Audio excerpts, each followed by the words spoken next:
The American Revolution, The Foundation to American Identity by Bowen Bailey, Thomas Glynn, and Tyler Conkle.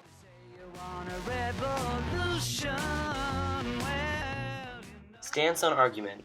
The American Revolution was completely necessary and enforced American identity because if not, colonists would have remained subordinate to Britain.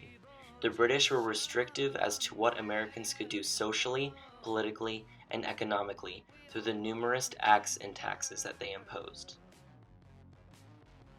Social problems. American colonists felt as though the colonies were being run in the best interests of Britain, not the colonists.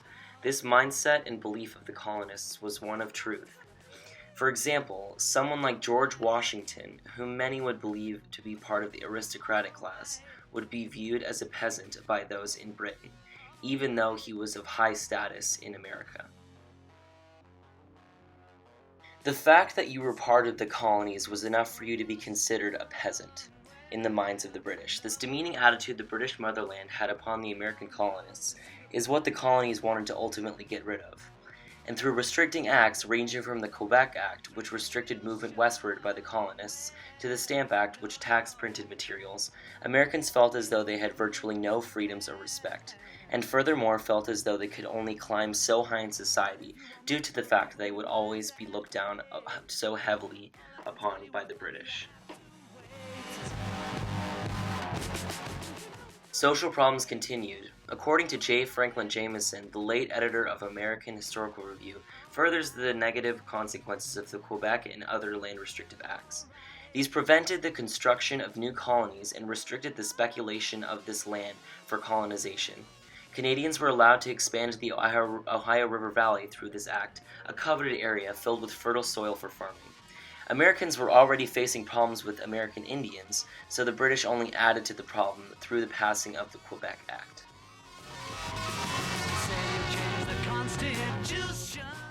Political problems. Under British Parliament, the government system for the colonies was called virtual representation. British representatives would pass acts for the good of the empire. But these representatives had no perspective of the people they stood for and called the shots for people 10,000 miles away. This was a serious issue in the eyes of the colonists, and fairly so, because they were being manipulated by a government oblivious to what was actually going on. Problems continued. This once again makes the point that by virtual representation, the Americans saw themselves as subordinate to the British because they were represented by a stranger. The Americans wanted someone who could understand their unique situation and make agreements that would benefit or be fair to them. This unfair representation was a key factor in America's revolt against Britain. Economic problems. The Americans under mercantilism became the second most prosperous economy in the world, subordinate only to Britain. The British, in fear of possible foreign invasion from enemies, closed off trade with Americas to other countries under the Declaratory Act. The Americans believed that they were limited to their full potential of being the world's best economy.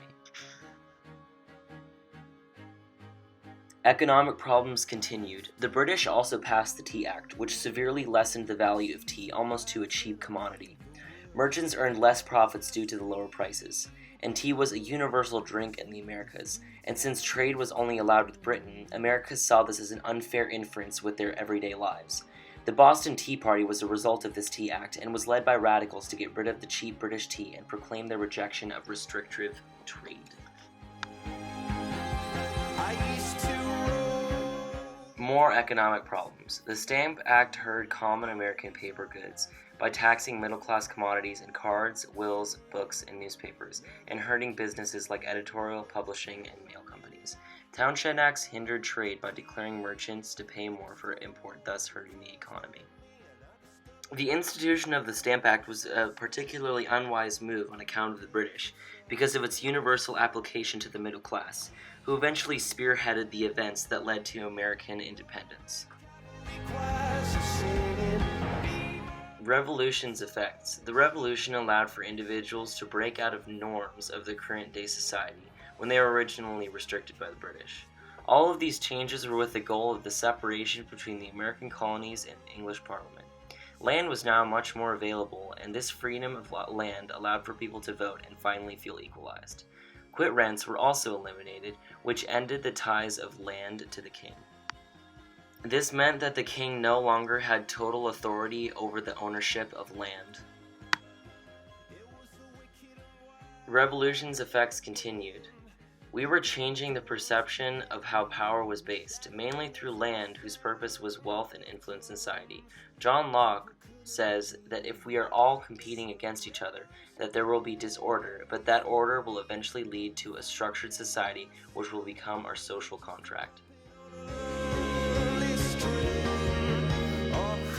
The Americans revolted because they believed that they were treated like children and were too limited in the way of life, and they were wrongly treated by the British. They were underrepresented, and the rich were still viewed as second-class citizens, and trade was limited. They also saw that they were stopped from reaching their true potential. In summary, the British acted as a totalitarian empire to the American colonists. Again, they saw the Americans as subordinate and passed many acts that were unfair to the colonists. These mistreatments justifies the American separation from Britain, as it was an attempt to put a stop to the mistreatment and create a nation focused on independence and freedom. Not only did the Revolution create a free country, but it also instilled pride in Americans for what they did in times of hardship.